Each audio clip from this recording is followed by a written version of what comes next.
Donc je vais essayer de vous présenter rapidement, parce que je vois bien qu'il est stressé, c'est très rare qu'il soit stressé, Christophe, donc il faut en profiter, ça ne lui arrive pas souvent, sur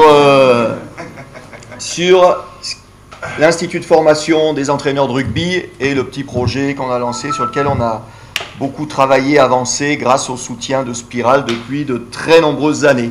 Voilà, ça fait très longtemps qu'on le supporte et donc petit à petit on arrive à grandir avec. Sur ce projet, l'idée, c'est développer une communauté apprenante et faire en sorte de vraiment arriver à partager entre entraîneurs le cœur de notre métier, le fondement de notre métier, alors que l'évolution du sport professionnel a plutôt tendance à faire le contraire. Les entraîneurs, du fait de la très grande concurrence qui existe, du problème aujourd'hui de l'accès au diplôme qui est ouvert absolument à tout le monde sans avoir pour autant s'être préparé avant ou avoir vraiment travaillé son métier. Aujourd'hui, voilà, vous êtes entraîneur de haut niveau, un président vous aime bien, et ben vous rentrez immédiatement entraîneur au plus haut niveau du moment où vous êtes inscrit en formation. Ça a créé beaucoup de problèmes, y compris dans les relations entre entraîneurs, et donc on s'est dit, c'est vraiment le moment de développer cette notion de communauté apprenante. Donc pour vous dire ce qu'est la communauté apprenante, parce que c'est quand même important, on avait fait un joli petit doc, je vous mets juste le début par plaisir, hein. Après je ne prendrai pas parce qu'il va me dire que ça prend trop de temps. J'ai juste oublié ça, c'est mieux si je remets le son. Pour l'instant, ça va. Ah mais il n'y a pas le son. Aujourd'hui on a pour l'invité l'IFER, c'est-à-dire l'Institut de formation des entraîneurs de rugby, est très content de vous présenter son nouvel espace numérique de formation sur la plateforme Spiral. Alors Spiral, c'est une plateforme qu'on a développée avec qui permet de partager des activités, des contenus, vous allez faire quoi sur cette plateforme IFER? Bon voilà, donc on a développé une petite com bien sympa pour essayer d'expliquer à tout le monde ce qu'on voulait faire. Donc je vais vous le faire en direct, hein, pour faire gagner du temps. Voilà, donc comment on veut s'y prendre? L'idée, c'est vraiment faire en sorte de montrer aux gens qu'on peut, et aux entraîneurs, qu'on peut avoir grand plaisir à partager son expérience et à échanger entre passionnés. Donc toute l'idée, elle tourne autour de cette notion-là et de construire de manière collective des savoirs et des retours d'expérience et surtout réussir à valoriser l'expérience de chacun, notamment sur les entraîneurs qui sont sans club, sur la période où ils sont sans club, les inviter à venir et à partager, développer leur expérience en étant accompagnés par des spécialistes de l'enseignement numérique. Voilà comment on s'y est pris. Qu'est-ce qu'on décide, qu'est-ce qu'on souhaite partager pour rassembler ces entraîneurs? On va dire deux types de contenus, une dimension qu'on va appeler humaine et une dimension qu'on va appeler plus technique. Sur la dimension humaine, aujourd'hui on s'est beaucoup centré sur le management d'équipe. Bon, c'était facile comme c'était mon domaine et que je connaissais les deux pour produire des contenus, ça allait plus vite. En deux, parce qu'il y a de plus en plus d'étrangers dans notre sport et c'est essentiel pour un entraîneur de maîtriser cet aspect, l'anglais du rugby. Et là, on a bien travaillé avec une structure pour importer sur Spiral cet aspect. Et en trois, tout ce qui est le domaine du management, mais sur la dimension de l'analyse de son propre management. On pourrait même aller vers l'analyse de son propre leadership. Donc on a fait un travail avec, pareil, une structure externe très sympa sur ce domaine et mis sous la forme sur Spiral. Sur l'aspect technique, on s'est beaucoup intéressé à la mêlée parce qu'au rugby, c'est un aspect essentiel. Et puis parce qu'en ce moment, il y a notre règle qui change sur ce domaine et ça apporte des vraies évolutions. Je vais vous montrer comment. Le deuxième point, c'est l'analyse vidéo. Ça devient un vrai métier aujourd'hui. C'est même, de mon point de vue, c'est chronophage. C'est terrible pour un entraîneur, la vidéo. On a l'impression qu'on passe plus de temps devant l'ordi à faire de la vidéo que dans la relation aux joueurs. Et le troisième point, c'était la prépa physique, en essayant d'avoir une approche originale sur la prépa et d'essayer de lier en permanence le contenu technique et le contenu physique. Donc on a beaucoup travaillé, on va dire en priorité sur ces trois thèmes. L'idée là, c'est toujours pareil, c'est de dire à tous les entraîneurs, vous avez un domaine dans lequel vous êtes expert, vous avez une petite période parce que la concurrence elle est très raide, vous n'avez pas de club, venez partager, proposer un contenu sur le domaine qui vous intéresse le plus. On est vraiment parti sur cette notion-là. Donc, à qui est-ce que ça s'adresse? On a, dans notre public, on peut dire qu'on a trois catégories. Premier, les entraîneurs pros qui sont en poste. En deux, les entraîneurs pros, mais qui sont en recherche de poste. Et enfin, tous les entraîneurs du domaine associatif, donc on va dire des équipes jeunes des clubs professionnels ou des équipes seniors des clubs amateurs. Et on a vraiment une catégorisation très marquée sur ces trois dimensions. Par contre, si on analyse les besoins, donc on a fait un travail de questionnaire, d'interview, etc. sur cet aspect-là, on retrouve vraiment une volonté de travailler sur la dimension humaine auprès des entraîneurs pros, une volonté de plus travailler sur la dimension d'avoir de l'apport technique sur les gens qui sont dans le secteur amateur et le secteur des jeunes, et sur les entraîneurs sans club, d'en profiter sur cette période pour être sur les deux domaines. Sur l'aspect qui a été un retour, pas étonnant, mais qui est vraiment aujourd'hui presque, je ne sais pas si on peut appeler ça un effet de mode, mais qui est la dimension réelle, c'est que tout le monde voulait quelque chose de rapide, précis, et qui soit, entre guillemets, court dans le temps.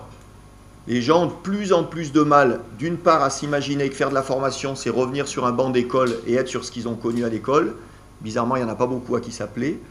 Et d'autre part, être sur quelque chose qui aille vite à l'essentiel et sur lequel on puisse vite aller chercher le cœur du thème, quitte à après aller soi-même rechercher d'autres choses. Donc là, il y a vraiment eu un retour de ce point de vue-là qui a été très marqué de la part de notre public entraîneur. Donc, une fois qu'on a eu tous ces éléments, on s'est dit, il faut qu'on ait une approche pédagogique innovante. Voilà, on est un bon parti dans les enseignants, et surtout qu'on intéresse les gens, qu'on ait quelque chose qui les intéresse réellement. Donc, vous l'avez bien compris, le cœur de notre démarche, il est lié sur le partage d'expérience. L'autre aspect, il est de se dire que les gens viennent vraiment de cursus de formation différents et qu'ils ont tous une manière différente d'apprendre. Donc, on a essayé de mettre en place des contenus qui avait plusieurs canaux de formation ou d'information, vous verrez ça. Et sur ça, on a pas mal bossé avec Jean-Camille sur la manière de s'y prendre.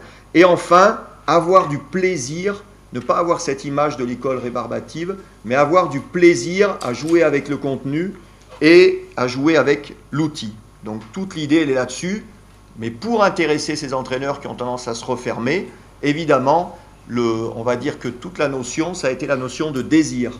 L'idée d'inciter les gens à venir sur ce domaine et de leur dire, ben voilà, si on veut créer réellement une communauté apprenante dans un domaine qui est le nôtre, qui est entre passionnés, si vous voulez venir chercher du contenu, il va falloir commencer par partager. Et donc toute l'idée, elle a été de construire cet aspect sur cette notion-là, sur cette notion de partage. Donc pour ça, on a utilisé le Hangout, on a passé beaucoup de temps, on a beaucoup sollicité Christophe au niveau de la structure, sur l'idée, c'est d'un processus innovant pour maximiser l'échange et la participation. Dire aux gens, vous voulez du contenu et vous voulez de la qualité dans le contenu, pas de problème, mais il va falloir en donner un petit peu au départ. Donc comment on s'y est pris? On s'y est pris de la manière suivante. On choisit un sujet qui est un sujet technique qui a de l'intérêt et qui est actuel. Exemple, par les nouvelles règles sur la mêlée. On a un expert, on choisit des experts qui sont reconnus sur ce domaine, donc ils vont apporter de l'intérêt aux autres. On leur demande de choisir des vidéos qui correspondent à l'image. Vraiment travailler à partir de l'image, pas forcément du contenu écrit, mais là vraiment bosser sur de l'image. Ce choix de vidéo, on le construit, comme c'est l'année du quiz, comme a dit Olivier, on le construit sous forme de quiz. Là, on a été très bon sur la dimension innovante, etc. des quiz. Et pour que les personnes puissent participer à notre hangout sur la dimension finale, il faut d'abord qu'ils soient venus avec nous répondre à ce questionnaire. Répondre à un petit questionnaire très simple, 5, 6 questions. Les gens doivent venir. Ils répondent à ça, automatiquement ils sont inscrits sur le hangout qui correspond au sujet qu'on a choisi. Et nous, cette notion de recueil statistique des réponses de différents entraîneurs de différents niveaux qu'on peut classer, ben voilà le point de vue des pros, voilà le point de vue des entraîneurs des jeunes, voilà le point de vue des directeurs de centres de formation, voilà le point de vue des entraîneurs amateurs, voilà celui qui pourrait sortir général. On s'en sert comme base du départ du hangout. Et ensuite, le hangout, c'est une discussion avec des experts du domaine et qui est, via YouTube, observé par tous les participants qui ont répondu au petit quiz de départ. Et à partir de là, on crée un nouveau contenu qu'on va déposer sur la plateforme et qui est ouvert à l'ensemble des adhérents de la plateforme. Donc voilà cette notion d'incitation et de désir. Donc ça donne un aspect comme ça. Sur la mêlée, c'est Serge Lahirl qui était vraiment notre référent avec lequel on a bossé. Vous aviez les séquences, il y a une question centrale, vous regardez la séquence à la vidéo, vous la faites glisser et vous dites « je suis d'accord avec l'affirmation, c'est mitigé, je ne suis pas d'accord » et ainsi de suite. Et là, le premier constat qu'on a fait, nous, qui sont assez exigeants avec les arbitres, c'est que sur les mêlées, par exemple, on n'était jamais d'accord. On n'a jamais eu un seul thème où tous les entraîneurs étaient d'accord sur un aspect technique de la mêlée. Donc ça a été aussi bien en termes de remise en cause, de discussion et d'échange entre spécialistes du domaine. Pour que ça marche, il y a un truc très important, c'est que ce garçon qui ressemble à un ours, c'est un ours, mais il a une énorme qualité. Il est d'un côté spécialiste de la mêlée, il a été joueur de haut niveau, pilier dans différents clubs, Montpellier, Grenoble, etc. Et de l'autre, il est très pointu sur l'outil, la maîtrise de l'outil, la démarche. Et évidemment, d'avoir une personne de ce type-là qui travaille sur le domaine et qui le fait évoluer, c'est un énorme atout. Et notamment là-dessus avec Nico, c'est vraiment un plaisir de bosser par rapport à ça, et y compris dans l'idée, la transformation de ce hangout, de cet échange, comme contenu de formation, où on va rajouter des contenus écrits, théoriques, des influences étrangères, etc., etc. Donc ça, vraiment très intéressant. Donc là, l'idée, c'est inciter les gens à venir partager, parce qu'aujourd'hui, nous, on est conscient que dans notre domaine, ce n'est pas naturel. Sur l'idée du contenu, hop, je vous ai fait un petit exemple sur le truc dont on est parti. Donc l'idée du contenu pour nous, ça a été de dire les gens n'apprennent pas tous de la même manière et à la même vitesse. Donc ils partent sur des modules, là c'est sur le management d'équipe, la notion de valeur comme fondement de l'équipe, et on leur met plusieurs manières d'accéder au contenu. On va dire, le premier il est lié sur du contenu classique écrit de lecture, et il faut se dire qu'il y a de moins en moins de gens qui lisent, c'est quand même un constat. Le deuxième, il est sur de l'aspect vidéo, donc sur chaque thème, vous avez une vidéo qui présente le truc. Et le troisième, il est sur du PowerPoint, sur les gens qui vont plus vite au conseil, qui ont besoin des deux. Et sur chaque thème, vous avez cet aspect. Donc ça donne ça. Ça, c'est le petit truc de départ qui vous situe sur voilà, comment on peut considérer les valeurs, qu'est-ce que ça peut être. Il y a toujours des références en dessous. Vous rentrez dans le domaine. Vous avez une petite vidéo sur le domaine en question. Là, je suis beau comme un cœur à une conférence sur le domaine. Blablabla, blablabla. Bon, je vous le passe. Donc là, vous avez le contenu sous une forme. Derrière ça, pour voir quand même si vous en reprenez quelque chose, vous avez un contenu de manière écrite. Donc sur les valeurs, avec un truc... non, ça, c'est pas bon. Avec un truc plutôt ludique, animé, bon, quelles sont les valeurs clés, le truc, etc., la présentation. Donc voilà ce que ça donne dans la présentation du contenu. Toujours des exemples concrets qui ont été traduits sur ben voilà, l'utilisation de ce type de démarche dans tel club, voilà ce que ça donne. Au milieu de ça, un petit quiz très simple pour que les gens se disent bah ouais, effectivement, pas voir tout ça, je le savais, etc. Donc, bah, si tu le savais, donne-nous un petit retour. Si le gars réussit, comme on est bien sur le domaine ludique, il va falloir que je mette au moins une connerie dedans. Voilà pour que ça aille. Si vous réussissez, c'est dommage, là je ne vais pas le faire. Vous avez droit à un bonus. Donc, quand vous réussissez, vous avez droit à un joli petit bonus vidéo qui est une connerie en rapport avec le thème, donc en rapport avec les valeurs. C'est pas la première qui est la plus sympa, je crois que je vous mettrai la dernière, je ne sais plus ce que c'était ça. Bon, elle ne fonctionne pas. Ça repart sur du contenu écrit. Toujours pareil, un rapport théorique, tout le temps associé à la mise en œuvre concrète sur le terrain de ce qu'on a présenté. À la fin de chaque contenu de ce type, vous avez un PowerPoint qui reprend tout l'essentiel du thème et les idées de ce qu'il pouvait en avoir. Donc comme ça vous fait à chaque fois un retour de ce que vous venez d'écouter sur la vidéo, de ce que vous venez de lire sur le contenu. Et là, vous l'avez sous cette forme-là. Je passe.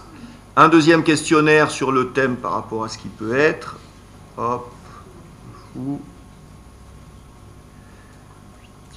le bonus si vous êtes bon, que si vous êtes bon d'ailleurs, et ainsi de suite. Et à la fin, il y a un petit questionnaire. Il va me refaire le coup de la dernière fois, non? Putain, Christophe, il n'y a qu'avec toi comme tout ça. Voilà. Une conclusion du thème. Toujours. Bon. Il faudra qu'on regarde pourquoi ça fait ça. Et à la fin de la conclusion, un questionnaire final sur qu'est-ce que vous avez pensé de ce module, qu'est-ce qui vous semble bien, qu'est-ce qui vous semble à améliorer, est-ce qu'il y a des domaines qui n'ont pas été traités, est-ce que vous avez des compétences sur ce domaine, est-ce que ça vous intéresse de rajouter du contenu sous forme de wiki à ce qu'on vient de présenter. Et ce qui fait que l'idée, c'est toujours pareil. Les gens, ils suivent le module, mais ils sont aussi valorisés sur l'idée qu'ils peuvent apporter quelque chose, améliorer ce module, qu'il est en permanence en rapport avec le terrain. Et si les personnes, elles ont une expérience concrète en club, on les invite à les aider pour la traduire sous forme de contenu et montrer qu'à Montpellier, ça se fait sous telle forme ou telle forme. Donc voilà l'idée sur laquelle on est parti et sur le mode de fonctionnement qui est le nôtre. Donc voilà.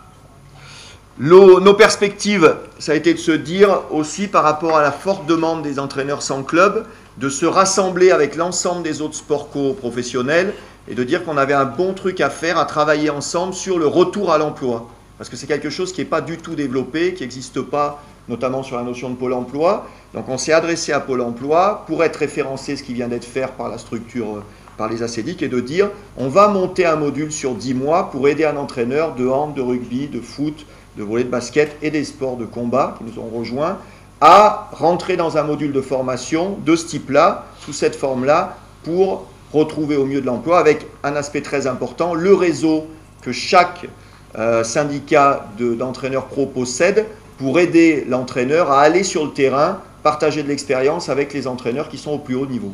Et ça, c'est vraiment un aspect très intéressant et auquel on tenait, qui fonctionne bien.